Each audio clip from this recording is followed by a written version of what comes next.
Hi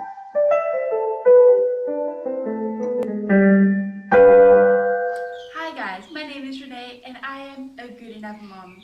And here in South Africa, spring is just starting and our family has been busy preparing for this time of the year. In the last little while, we've been doing so many projects and we've even had some new additions to our homestead and I can't wait to introduce you to them, but you'll have to wait to the end of the video for that. So let's get started. Spring garden.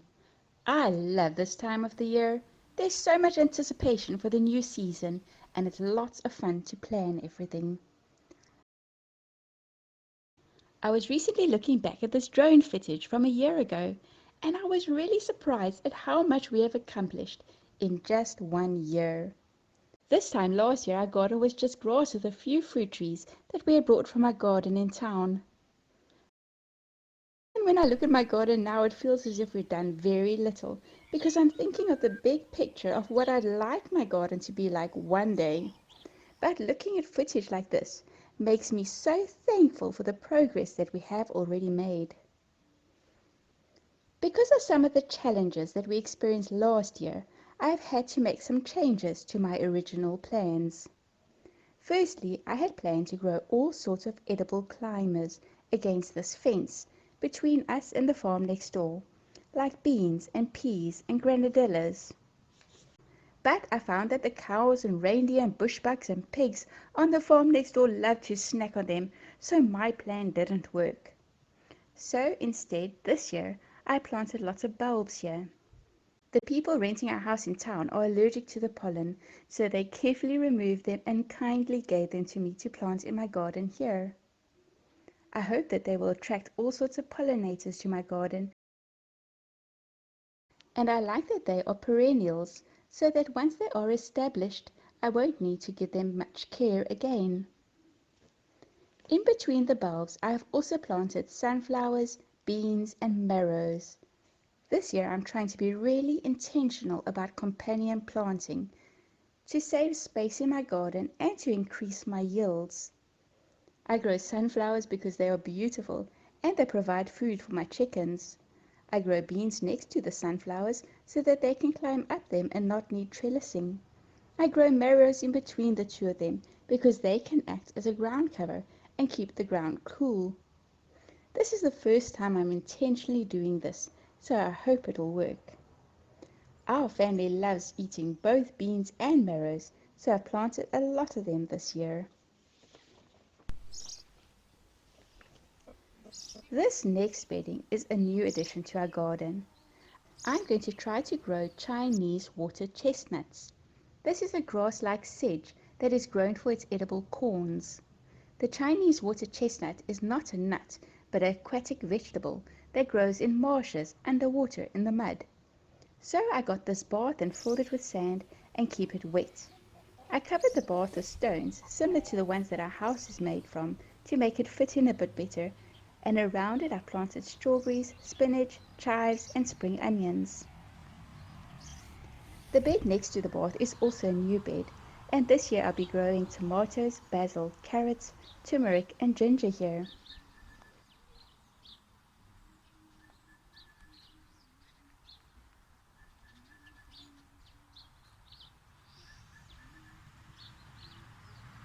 This strangely shaped bed used to surround a water tower, but the metal was all rusted and we wanted to attach the water tank to our home gutters, so we have recently taken down the tower and I haven't yet changed the shape of the garden. So here I have lettuce, cabbage, broccoli, kale, celery, radishes, garlic, and many other smaller vegetable plants growing. Last year was the first year that we grew potatoes, and we had a bountiful harvest, and I saved all the small potatoes to use as seed potatoes for this year. I've decided to plant double the amount of potatoes, so I've dedicated these two beds to growing potatoes, but we'll also be planting potatoes around many of my fruit trees as a ground cover and to attract pollinators because they have such lovely flowers. I planted beans and corns as companion plants to my potatoes. Next up are the chickens. We got our chickens in spring last year. We got 11 chickens. We were supposed to have one rooster with 10 hens, but in the end we had 4 roosters and only 7 hens. Luckily we have managed to find homes for our roosters, and now I only have one rooster with 7 hens. Now that it's spring, we have more than enough eggs for our family, but during the winter we had to use our eggs sparingly. So I was hoping that one of our hens would become broody this spring, so that we could have just a few more chickens, so that we would have enough eggs for our family during winter, and so that we could be generous and share our eggs in the summer. After trying to get one of my chickens to become broody for a month and having no success, I decided to order 4 more hens. We aren't able to get them immediately, but we'll have to wait about a month. But then, 2 days after ordering more chickens, one of my hens became broody. And then, a week later, another hen became broody. So soon we'll have lots of little chicks running around. This will be our first time breeding chicks, so I hope it'll go well. Seedlings. I don't often have much success with growing seedlings from seed, but I'm going to try again. Our new home has lovely big windows that I'm hoping will act as a greenhouse. I prepare my seedling mix with 1/3 compost, 1/3 vermiculite and 1/3 coir, and some water to ensure it's nice and moist.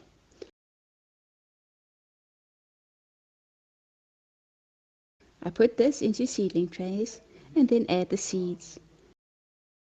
I'm starting a whole bunch of herbs and lettuce first.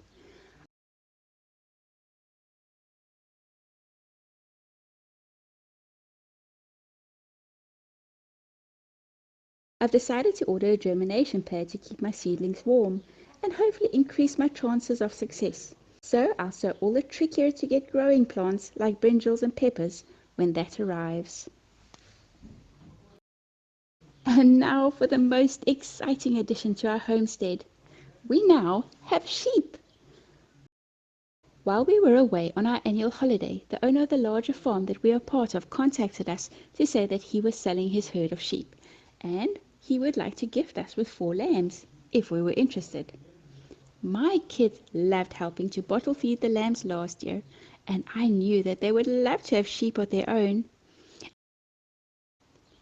And even though we'd never planned to have livestock when we moved here, with our world going as crazy as it is at the moment, we might be glad to have some sheep at some time in the future. So we gladly said yes, and he kindly looked after them until we got home. We have had such fun with them, and they have become so friendly. Looking back at this footage, I just can't believe how much they've grown in just a few weeks. And a few weeks more, they'll no longer need us to feed them either. It's been quite a steep learning curve about vaccinations and feeding and caring for parasites. My homeschoolers and I even went to an information center on livestock where we were surrounded by hardened farmers.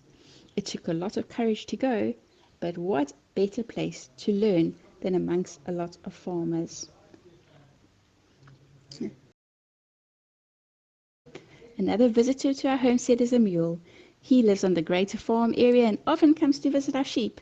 They are a bit scared of him, but we're trying to get him to be a bit friendlier by feeding him carrots every now and again.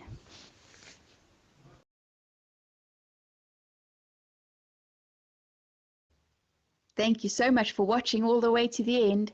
So now for the real deal. Now, the one thing that I knew when we first got sheep is that I knew nothing about sheep. I only knew what my kindergarten teacher taught me many, many years ago. And one of those things was that sheep eat grass. So I thought the ideal place to put my sheep was in my vegetable garden. Because our vegetable garden, we've only just started developing the land, and the rest of the land is just grass, and it's growing so fast, and I don't have anything to cut the grass with. And so I thought, this is just perfect. There is a lot of long grass there for my new little lambs to eat, and then they can mow the lawn at the same time. But my kindergarten teacher was wrong. Sheep do eat grass, but they can also eat anything else that is green. And not only are they able to eat anything else that is green, They prefer to eat anything else except for grass. So unfortunately, my vegetable garden was a great temptation to my new little lambs. So it turned out that my little lambs had a very nutritious diet for the first little while that they were here. They had all the vegetables that they could possibly eat until there were no vegetables left and only grass. And then they could eat grass, like my kindergarten teacher said they would. Fortunately for us, we got our little lambs towards the end of winter. And that has meant that they just ate the last little bit of my winter crop. And now we've got a clean slate for planting our spring garden. They also ate a lot of my perennials, but I am seeing quite a few of them shooting up from the roots. And so I'm hoping that many of them will come back now that it's springtime. Thank you so much for joining me today. I really appreciate you watching and I look forward to seeing you again next time. Bye!